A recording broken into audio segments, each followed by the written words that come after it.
Well, good morning to you. And as I've been talking about the House FY27 marks that came out, they tell an interesting story. So across the board, every single agency department got growth inside of defense. The biggest growth came with the Marine Corps. And a lot of people thought the Marine Corps was an obsolete service because we can do stuff from standoff. We never want to put our troops in harm's way. I can tell you from firsthand experience, I've gone and done their crucible. I've got to hang out with some Marines, and they have a different warrior ethos than all the other services. They are excited to go and be in the line of fire, to be in danger. They want to be laying in the mud, sleeping in tents. Like, they are a different breed of warrior. And I think they do strike fear into our enemies. So I think it is an important thing to keep them, they're our expeditionary force, to keep them well-funded, to keep them going after like new technology. And I think in the past, different administrations have kind of sidelined them as, hey, look, we're never going to send our troops in harm's way anyways that much. Like we're going to be more standoff, control the skies, like whatever. So I think their budgets have suffered in the past. And now I think you're seeing some of that get rectified where their budget's up over 20%. I mean, 20.7% is what the House marks have for their budget increase from 26 to 27.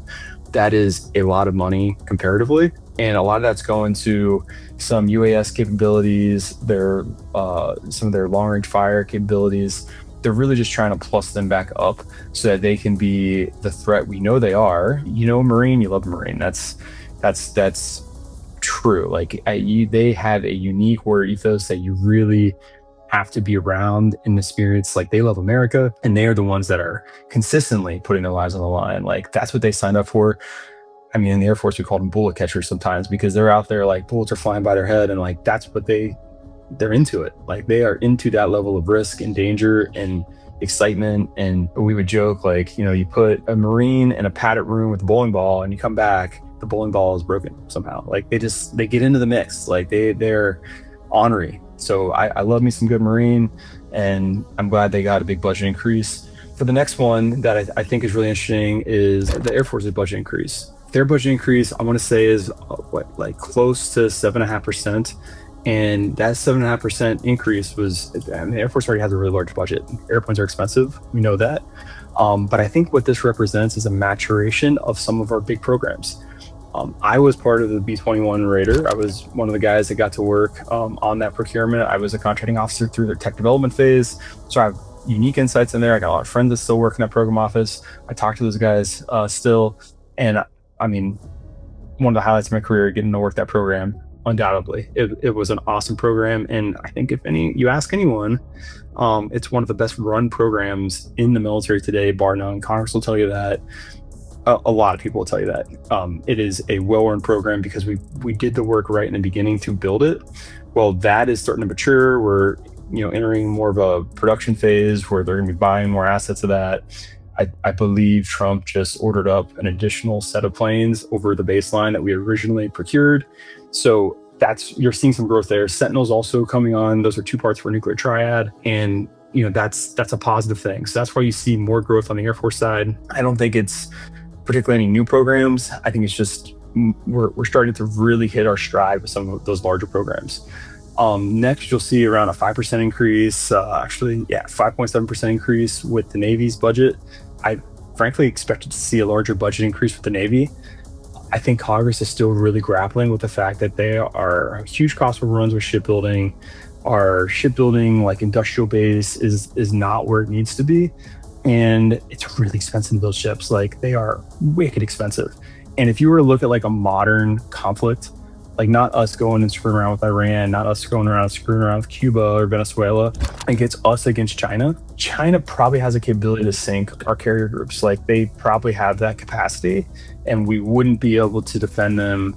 In my opinion, we wouldn't be able to defend them the same way we can against pretty much any other threat. China's got so much they could throw at these ship groups that, like, if the conflict were to pop off today with China, I don't think our carrier strike groups play a huge role, because I think they're at the bottom of the ocean. And that's hard to say because, our carrier ships are incredible assets and they allow us to project power all over the world, but they're really expensive assets to go buy, and they're really big and they're sitting in the middle of the ocean. Like, if you had the right targeting, you have enough missiles to throw at something, like you will eventually hit it and sink it. And that's a scary thing. And I think Congress really grapples with that, like do more shipbuilding versus other stuff. And maintaining those ships is just really expensive. The ocean, the salt, it corrodes like so much. So I think that's why you haven't seen the same growth there, because I don't think everyone in Congress has bought off on like the Navy is the way, even though in these current conflicts, specifically with Iran, like that naval blockade, big time, like that was probably more effective than taking out their weapons, taking out some of the other stuff like that we did.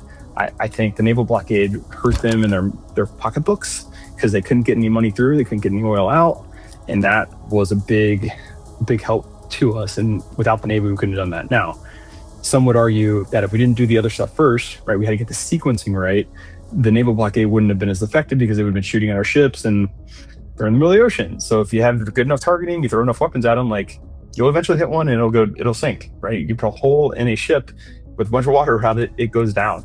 So the sequencing does matter. I fully trusted all the commanders, General Kane, all those guys that were making those choices on how we rolled out the sequencing of the Iran conflict. I think they did a great job personally to keep the balance. Like, do we have a whole bunch of troops on the ground? Do we invade Iran? Do we blow up every single aspect of Iran and take away their conventional weapons capability? Do we bury all their infrastructure? Like that, plus how do we hit the money? I think that it's a really tight rope to walk. I think they did a pretty bang up job doing it. We'll see if we can get a deal done with the regime. But like, that's the pro side to the Navy, right? You can project power and park that carrier group off the coast, and trouble's coming because we're launching planes like crazy off of those things, and it is an ominous force. But in a peer conflict or a near peer conflict, depending on where you think China's at, they're not as effective. So that's where the struggle is with their budget. If you look at the Army, you got a 6.8% increase to their budget line. Again, I think just conventional weapons, you see Missile Defense Agency is part of some of the Army spend and how they operate some of their stuff.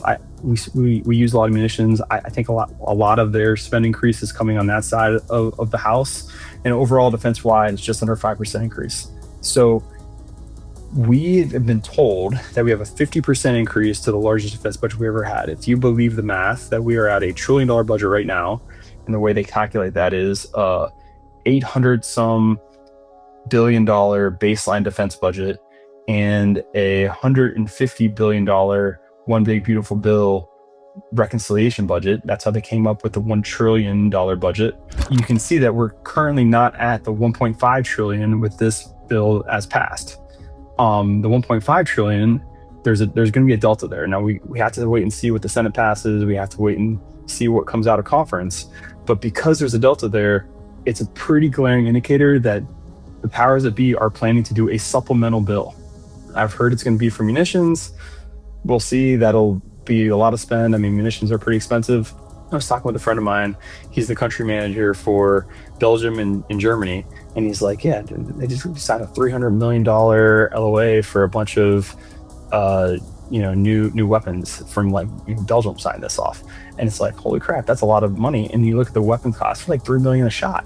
So these are high-end weapons that they cost a lot of money. I think that you're going to see a supplemental bill that goes towards some of that. But even still, this is a almost 5% increase to our baseline budget, which is it's growth. I mean, at a minimum covers inflation, or at least gets us around inflation. And that's really important because the prices of everything going up, the cost of the staff goes up, like everything kind of gets more expensive over time. So you're going to see budget growth. These house marks deliver that. And there's also really good growth in our R&D.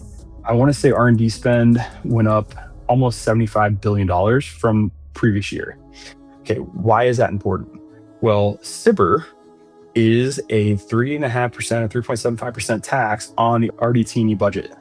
So whatever the services get for RDT&E, SBIR is that 3.75% tax against that budget, and that's what populates the SBIR pool of funding. So as that RDT&E budget goes up, the SBIR budget goes up. The SBIR budget is set up for all the small businesses. And I believe that really drives our economy. I believe that drives a ton of really good stuff in defense, a ton of innovation in defense. And I am a huge advocate for SBIR spending because I've seen it work miracles in companies. I've seen it work miracles with capabilities out to the field.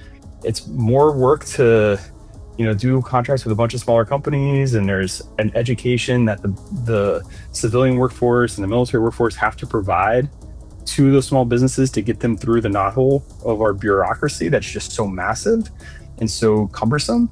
But I've always found it to be worth it, and I invested a lot of time in that when I was on the inside.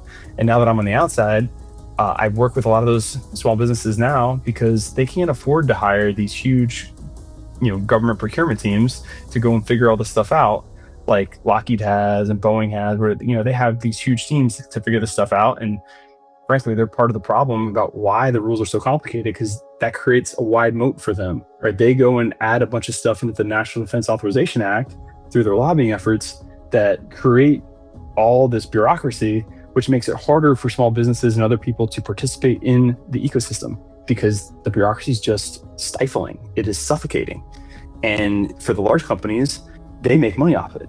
They'll get in these contracts, they're billing out more hours. Cool, I got these cost contracts, let's keep billing out hours. Or look, I got my historical, look how long it took me before. That's where I'm going to base my fair and reasonable cost estimate on, of how inefficient we were before. We're going to continue to be this inefficient.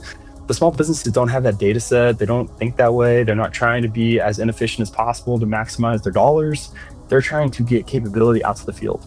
And that's what SBIR helps to empower. It helps to give companies a start. It helps to give them real liquidity in their businesses without taking any equity, non-dilutive capital. It's such a powerful tool. So the fact that you see an increase in the SBIR budget, or in the RDT&E budget, means you will see a correlated increase in the SBIR budget. Like, that's a big deal. So I think overall that's a real positive. And as we progress to see what the Senate provides from their marks and what they come out of in conference between the House and the Senate, like overall, I don't think there's any scenario where we see a decrease. The next big risk item that we can talk about is whether or not we have a CR, partial CR, full-year CR, like when we get things done. I mean, historical evidence points to the fact that we will likely have a CR, but because it's an election year, something gets done during the lame duck period after the midterms have occurred.